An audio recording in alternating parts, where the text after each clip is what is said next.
लक्ष्य निर्धारित किया था कि भाई अब यहाँ से निकल रहे हैं, आते जाते रहेंगे, तो कम से कम अगर 500 साथी साथ में रहें तो एक दूसरे की हिम्मत, एक दूसरे का हौसला, एक दूसरे का आत्मविश्वास बनकर इस पूरी व्यवस्था को जागृत रखेंगे। तो 2-3 दिन पहले मैंने पूछा, भैया आश्रम में नंबर अभी कितना है?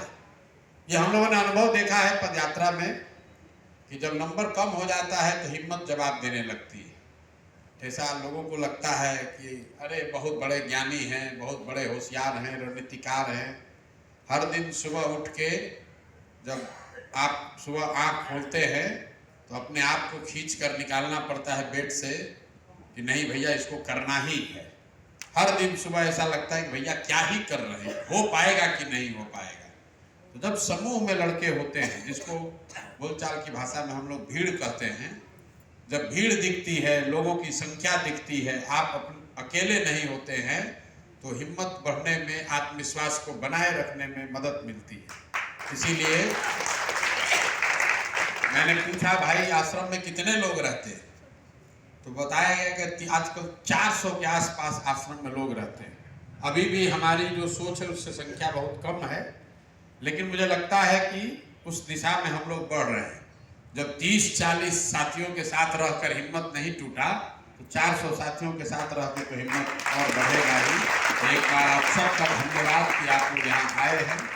कोई लंबा चौड़ा भाषण नहीं देना है, मैं आपको एक सुझाव देना चाहता हूँ कि आश्रम की व्यवस्था में, चूँकि हर आदमी व्यस्त है, कोई ट्रेनिंग लेने आया है, कोई ट्रेनिंग दे रहा है, कोई खाना खिला रहा है, कोई बाथरूम का व्यवस्था देख रहा है।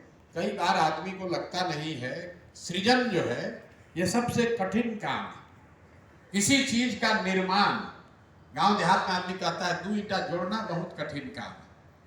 बाबूजी खेत खरीद के गए हैं, बांट के झगड़ा करने में कोई दिक्कत नहीं है, लेकिन एक धूर मिट्टी खरीदने में पसीना निकलता है। आप देखिए यहाँ 300-400-500 लोगों की व्यवस्था को चलाने के लिए कितने लोग लगे हुए हैं।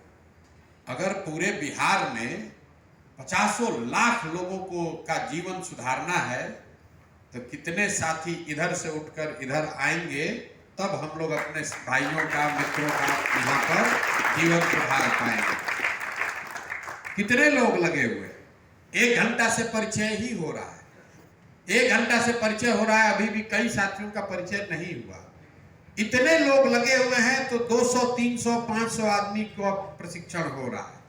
तो जब हम लोग कहते हैं कि 1 लाख आदमी, 1 लाख लड़के, 1 लाख युवा, 1 लाख बिहार के लोग जिनको समाज सुधार मित्र बनाया जाएगा, तो कई आदमी को लगता है भाई इसका क्या, 1 लाख आदमी का क्या जरूरत है? 1 लाख आदमी अगर प्रशिक्षित हो जाए, संजीत बन जाए, विकसित बन जाए, अभिषेक बन जाए, तब जाकर कहीं बिहार की दुर्दशा सुधरनी शुरू होगी।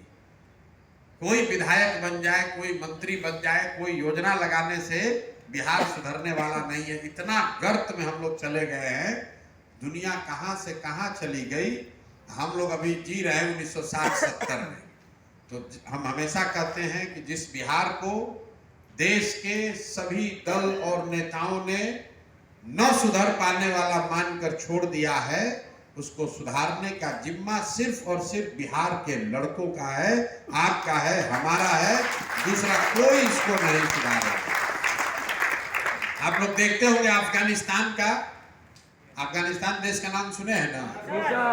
आज से 30-40 साल पहले वहां सोवियत रूस तब था, वो लोग आए उस पर कब्जा करके कि हम लोग इस देश को बढ़िया बना देंगे।